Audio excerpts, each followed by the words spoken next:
Hi guys, it's Sophie and welcome to my February flip through. I have been making videos for just a couple months now on my knitting journal, and yeah, it's a journal that I use exclusively for making, mostly knitting. And if you haven't watched it before, you can see me doing some setup and also last month's recap. So yeah, we're gonna get right into it. I did actually add a few more little sheep stickers this month into my sheep sticker pile. These ones are both from Etsy. I think this one is so cute, like so cute. So the first thing that we're going to look at is my stash tracker. So if you don't already know, I'm tracking all of my stash this year with the aim of reducing the total amount I have in stash. So at the 1st of December I had 29.9 100g skeins, and I had in all of my advent, which took me up to 38. We went down to 33.9 by the end of January, and at the end of February we did actually make it to 29.1, which is lower than I was at the beginning of January, so I felt really proud about that. So I'll just show you here how that tracks out. So along here is all of the yarn I used. See, quite a lot of it was advent skeins, but I also did knit up some filled projects. And then things I had in, I did buy one extra skein of some DK weight, just like white undyed yarn, to finish a project that I'd underbought for. And I did buy some fibre, but I've slightly tweaked this. I'm not counting my fibre, so all of these ones in orange are fibre. And that is because I want to encourage myself to spin. I don't want to be disadvantaging myself and saying I can't spin. I have a small fibre stash and I'm a beginner spinner, so yeah. So that's where we kind of ended up. I also added in some tags this week, and I did think about using, oh, they must be my other journal. Oh no, they're here, they're at the back. I have these 3mm dots. I did think about using those to mark destashing, but I ended up writing down a D because I think when I first did it I was like, I don't know whether I remember. So I did actually destash some yarn here and here. So this one was a project quantity that never was, like it wasn't an actual project quantity, and I was having real issues with it for the project, so I talked about it in one of my videos. But so I did destash that one. And then I have actually destashed leftovers from a baby net that I did this month, and you'll see there's some coming in at the top here. In fact, that one there, I think, oh no, that's right, yeah, so I had 2 destashes and then some used up. So I'm pretty proud of that. I managed to get 626 grams out and 100 grams came in. And yeah, I do think that March is not going to be quite so good though. These are my knitting and spinning plans and goals for the year, and just to update on here, I did manage to add some more projects from stash. I still haven't made a single project with new yarn, though I will be doing in March for sure. I managed to spin up my 50 grams worth of fibre. I haven't yet done my shell tee. I've used lots of my advent. I am getting through my advent, which feels great. I haven't knit anything from books and magazines yet, and I have been thinking about that quite a lot actually the last few weeks. But yeah, so that's one that's still on the list. I did achieve a new to me technique. I did a double knitted collar on one of my projects that involved picking up horizontal bars and knitting it in the round, and yeah, it was good fun. So I have done that one, and this spin to knit is actually what I'm going to be using as my projects from new yarn. I am midway through an Andrea Mowry shawl. So into the bit that I think is the most fun, we're just going to flip through the pages. So this is my February spread, and I will just talk through the first one briefly, but this is kind of like a mood board of what I wanted my month's making to look like.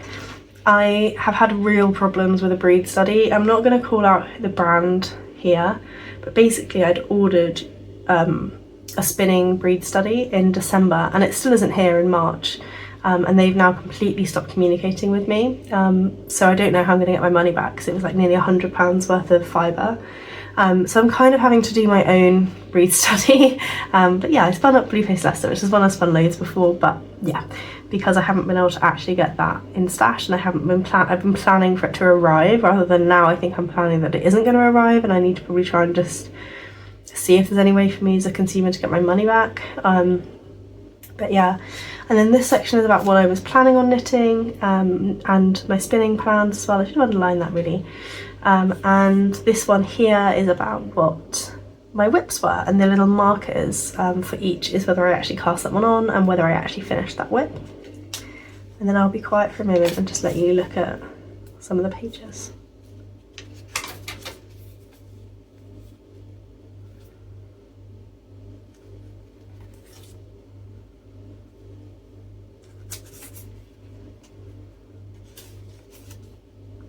I really like that page. I don't know why. That's a picture I took out on a run, but like, yeah, there's something about those two pages I love. I don't know what. He's gorgeous as well, right?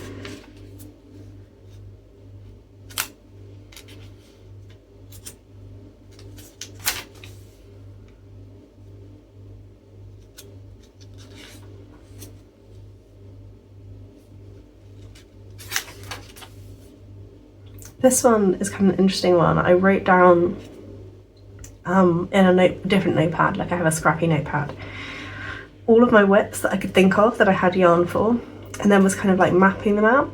And I just thought that was really interesting. Like I don't have a lot of sock whips yet to be done, and some of these have actually reduced a little bit. Yeah, I just kind of thought it was interesting to see it spread out like that.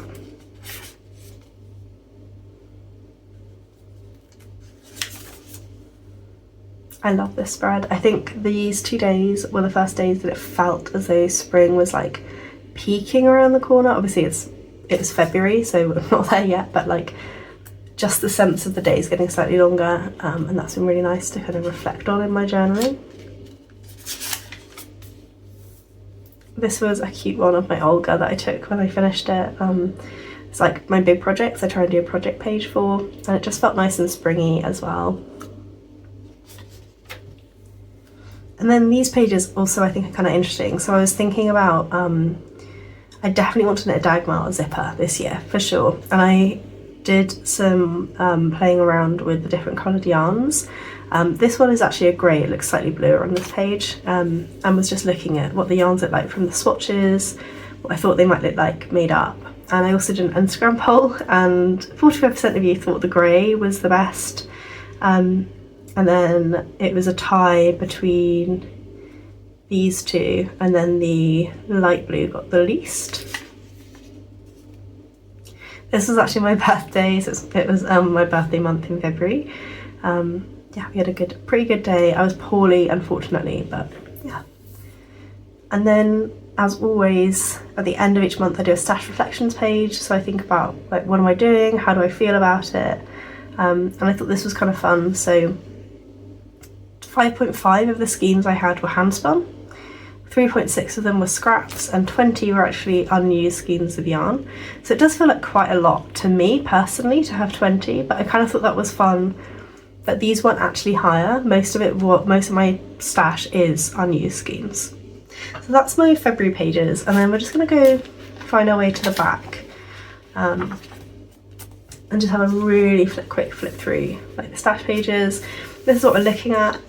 These markers indicate I finished a skein. The stars indicate I finished the stash item in total. I do actually have a little bit of updating to do, so I'm just going to scribble on it so that I remember to do it. So I need to rephotograph that one. I've actually separated the mini from that one, so I need to have a singular piece for that one. And what else did I need to do? Oh yeah, it's an acquisition. So these are then my scraps. This is my advent, so I think it's really cool that you can see like I am really using up my advent. I'm really proud of that. I think it'd be fun to finish the pink in March.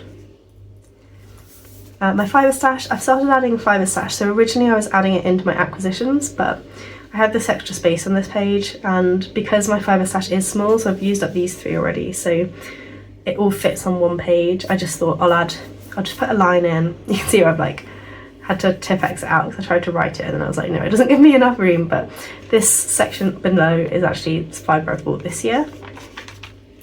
And then this is the other one here. So I took a photo, but I need to take a better photo. I wasn't happy with it. And these are my acquisitions. So this is why I say that March's stash is probably going to go up. Yeah, just a like really brief overview of my YouTube stats, so that's kind of fun. I'm hoping that obviously this video I'm filming will then be one to upload, but will be in March. I don't do my views per month until the end of the month, but I had one video go like viral for me in January, so I'm not surprised that February was lower. And then I've really not gained that many more subscribers yet this year. Those are my colours, and then this is how I do my stash challenge of like making from projects from stash before buying new yarn. Meters spun and meters knit per month, my pattern reviews, what I've watched and what I read. A highlight for me definitely for February was Marty Supreme. I absolutely loved that. And highlight of reading was One Perfect Couple by Ruth Ware.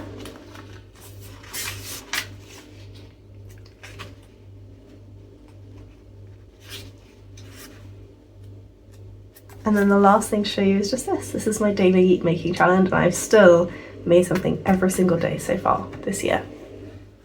I just wanted to say thank you so much for watching. This is the face behind the channel. Yeah, hopefully you guys enjoyed this flip through. I love filling in my knitting journal. It's one of the things that brings me so much joy every day, and I think it's going to be so much fun to reflect on throughout the year. at the end of the year, I do think I want to add in a stash tracker of some sort beyond just stash in, stash out. So that's going to be something I do, and I'm also going to add those new photographs in. But I wondered if you just let me know if you've got this far through, would you ever want to watch like a knitting journal with me video when I kind of like update that kind of stuff or write in entries? Let me know if that's something you'd be interested in, and I'll see you guys again soon in my next one.